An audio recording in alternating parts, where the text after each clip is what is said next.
Today, I think I am going to go down that road of the Epstein Files, even though I didn't want to, but I'm going to. The only reason I'm talking about Donald Trump today is because I watched this ridiculous exchange between Harriet Hagman and Jamie Raskin. For some reason, the Democrats think they have to push that Jeffrey Epstein and Donald Trump are best friends, and that is not true. Donald Trump was, by Jeffrey Epstein's own account, Jeffrey Epstein's closest friend for more than a decade. I'm happy to yield to the gentle lady from Wyoming if she chooses to deny that or has some evidence to rebuff that. Absolutely. Oh, you don't accept any of the photographic? No evidence of that whatsoever. Have you ever seen a photograph of Jeffrey? Who was your I'm attorney? reclaiming my time, Ms. Hagman. Reclaiming my time, Ms. Hagman. Who was Epstein's attorney? I'm reclaiming my time. The committee will come to order. I'm very happy. Mr. Raskin controls the time. Mr. Raskin. There are tons of photographs of Jeffrey Epstein and Donald Trump, which the gentlelady apparently chooses not to see with her own eyes. There's lots of video. What's the last date of There's what? lots of video evidence of it. They were best friends for more than a decade.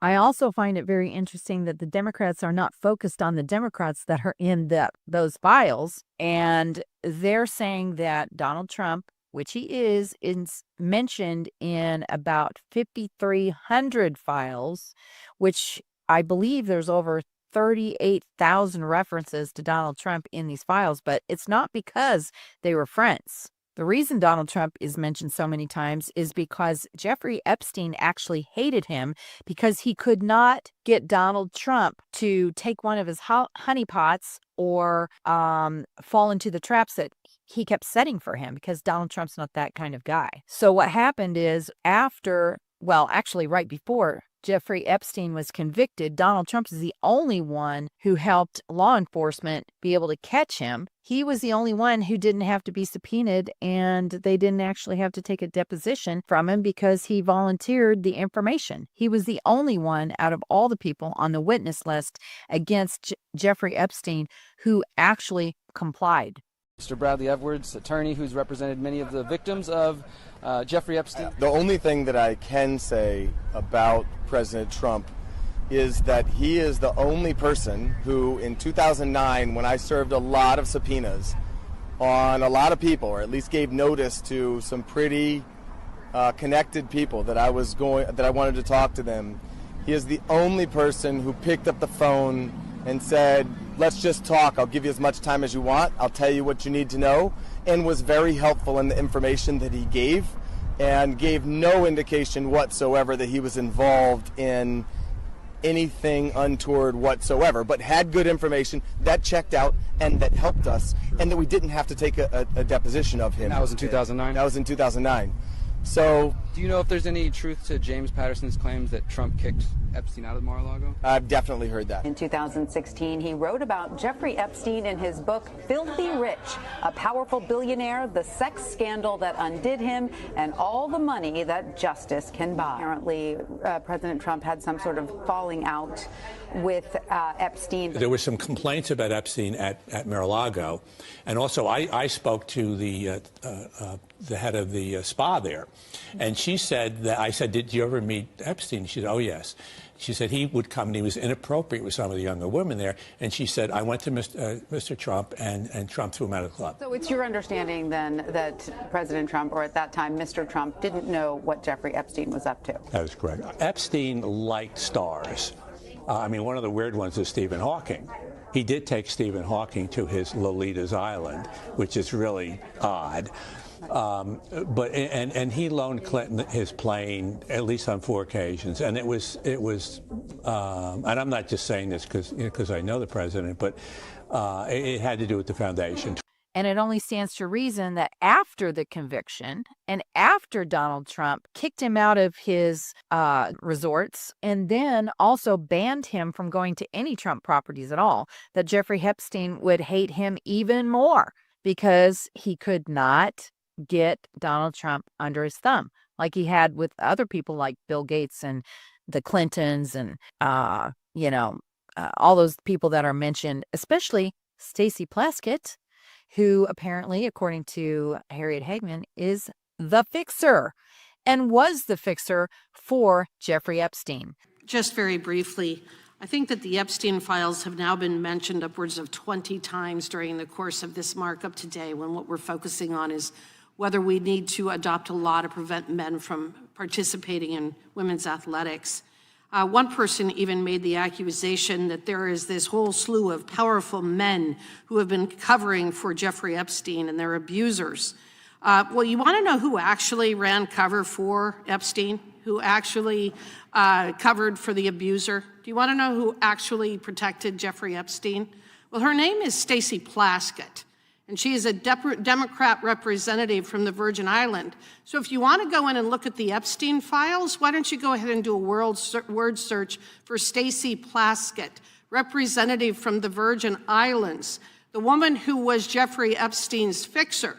So if you want to talk about powerful men covering for Epstein, I think Stacey Plaskett has something as well to answer for being Jeffrey Epstein's fixer. So I would start on that side of the aisle to determine what kind of work she was doing for Mr. Epstein, because we know that she was his fixer, and her name is in the Epstein files repeatedly. Now, here's some other disturbing news, and that is in Minnesota. Apparently, those calling us fascists are acting like Nazis with a road check. They're asking for your papers, please. They're not police officers, and they're stopping traffic in the middle of the roads and running people's license plates to see if they are ICE license plates.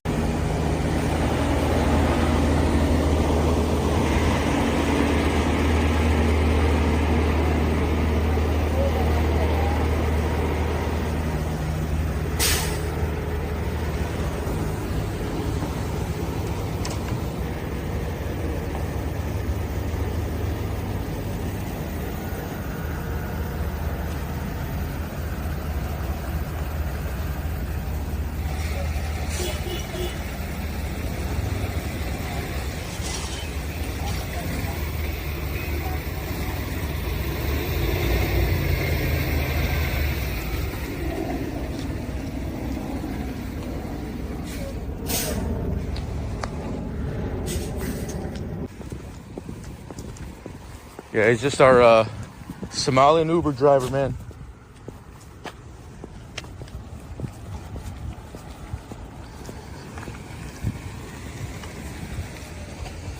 Hey, how's it going? You said his license plates are ICE? Doing good, yeah. I was just saying, it looks like in our system, your plates came up as an ICE plate. That doesn't seem like it's the case, but I just wanted to come through and see what was up and talk to you, see how you were doing. Okay, I figured, yeah. I mean, he's clearly Somalian. Yeah, totally. Yeah.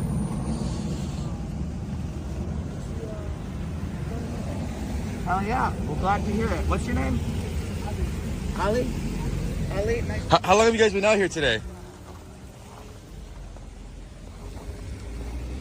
Are we good though?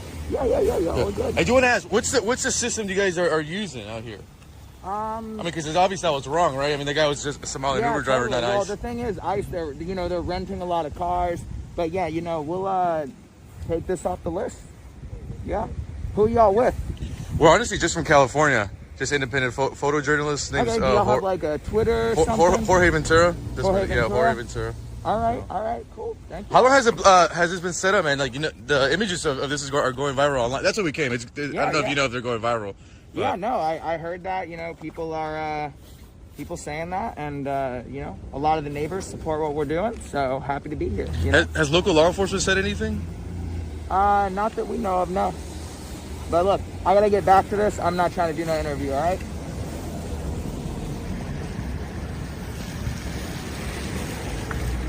Here in South Minneapolis, we just actually spoke to some of the individuals that you want to just check out here, wearing the kind of black block covering their faces. They have this kind of blockade here where they're stopping some vehicles. Actually, Eric, if you could point down there, they're actually stopping this vehicle and they check the out-of-state places to see if they're ICE. And what's interesting is just moments ago, down there, we have an Uber driver. He's from Somalia. He's clearly not ICE. And they said that in their database that vehicle was popping up as an ICE vehicle. So we were questioning them about this database that they're using. Obviously, there's some type of network or communication. According to them, local law enforcement hasn't even came in and stopped. So, Eric, just kind of shoot some of this and check it out.